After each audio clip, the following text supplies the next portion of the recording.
வணக்க மக்களை, சட்டமன்ற கிடைக்கப்பட்ட மிக முக்கிய தகவல் ஒன்று வெளியாகி இருக்கிறதா? தேமுதிகவிற்கு ஒரு ராஜ்யசபா சீட்டா? எந்த கூட்டணியில் தெரியுமா? வெளியான ஒரு முக்கிய தகவல் ஒன்று வெளியாகி இருக்கிறது. வாங்க வீடியோவை பார்க்கலாம். அதாவது தமிழகத்தில் வரக்கூடிய இந்த 2026 சட்டமன்ற தேர்தல் இன்னும் 2 மாத காலம் மட்டுமே இருக்கும் நிலையில் தான் அனைத்து கட்சிகளுமே தங்கள் கட்சி பணிகளெல்லாம் தீவிரமாக செயல்பட்டு வருகிறது. அந்த வகையில்தான் தமிழ்நாடு சட்டப்பேரவை தேர்தலுக்குள் நெருங்கக்கூடிய சூழல்தான். இடையில் இந்த மாநிலங்க உறுப்பினரின் பதவி என்பது கண்டிப்பாக மிக முக்கியமானதாக அனைத்து கட்சிகளுமே அதை பார்த்து வருகிறதா. அதனைத் தொடர்ந்துதான் ராஜ்யசபா தேர்தல் என்பது சட்டமன்ற தேர்தல் கூட்டணி கணக்குகளை கூட ஏற்படுத்த வாய்ப்பு இருப்பதென்றே கூறப்படுகிறதா. அதே போலதான் விடுதலை சிறுத்தை கட்சிகளும் தங்களுக்கு கண்டிப்பாக ஒரு ராஜ்யசபா சீட் கேட்டு வருவதாக அரசியல் வியூகமெல்லாம் வகுக்கப்பட்டு இருக்கிறது. இந்த நிலையில்தான் தமிழகத்திலே மொத்தமாகவே 6 மாநிலங்களவை இடங்கள் மட்டுமே காணப்படும். அந்த நிலையில்தான் அதற்கான தேர்தல் தேதி கூட அறிவிப்பு வெளியாகியுள்ள நிலையில் தமிழகத்தில் கண்டிப்பாக திமுக சார்பாக யார் யாரெல்லாம் போட்டியிடுவதற்கான வாய்ப்புகள் இருக்கிறது என்ற ஒரு எதிர்பார்ப்பு சூழலெல்லாம் தமிழக அரசியல் வட்டாரங்களிலே நிலவிக் கொண்டிருக்கிறதா. இந்த வகையில்தான் 32 எம்எல்ஏக்களை கொண்ட ஒருவருக்கு கண்டிப்பாக ஒரு எம்பி சீட் கொடுக்கப்படும் என்று சொல்லப்படுகிறதா.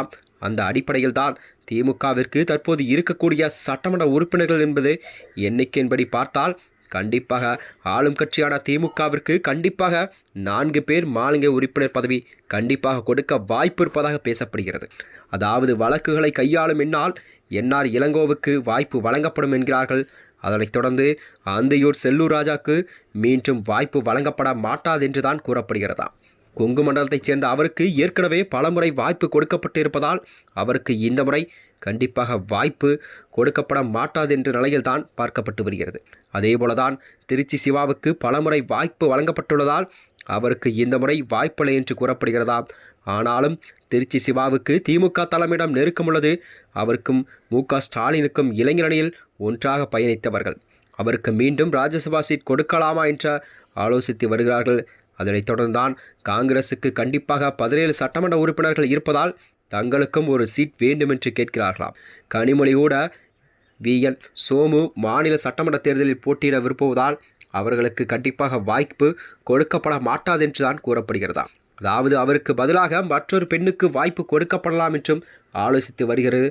பலரும் இந்த போட்டியிலிருந்து வரும் நிலையில் ராஜ்யசபாவுக்கு விருப்ப மனுக்களை பலரும் முதலமைச்சரிடம் கொடுத்திருக்கிறார்கள். அந்த அடிப்படையில் தான் 4 பேரை முதலமைச்சர் அறிவிப்பார்.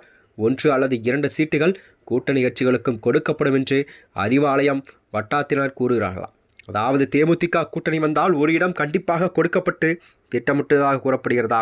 இந்நிலையில்தான் தேமுதிகவுடன் திமுக கூட்டணி பேச்சுவார்த்தை நடத்தி வரும் நிலையில் பிரேமலதா ஒரு ராஜ்யசபா சீட்டை கேட்டு வருகிறார். இந்த ஆண்டு நடைபெறக்கூடிய இந்த ராஜ்யசபா தேர்தல் என்பது மிக முக்கியமான தேர்தலாகும். ஏனென்றால் கூட்டணி கட்சிகளை உருவாக்குவதற்கும் கூட்டணி கட்சிகளை தங்கள் பக்கம் இழுப்பதற்கும் இது ஒரு முக்கியமான தேர்தலாக பார்க்கப்படுகிறது. கூட்டணிக்கு வரும் கட்சிகளும் தங்களுக்கு ஒரு ராஜ்யசபா சீட் கண்டிப்பாக வேண்டும் என்ற கோரிக்கை முன்வைத்து வருகிறார்கள். ராஜ்யசபா தேர்தலும் சட்டமன்ற தேர்தலும் ஒன்றோடு ஒன்று இணைந்தால் கண்டிப்பாக இருக்கிறார்களாம். இந்த நிலையில்தான் அதேபோல் அதிமுகவோ மேலும் இது போன்ற வீடியோக்களை தெரிந்து கொள்ள நமது சேனலை மறக்காமல் சப்ஸ்கிரைப் செய்து கொள்ளும். நன்றி, வணக்கம்.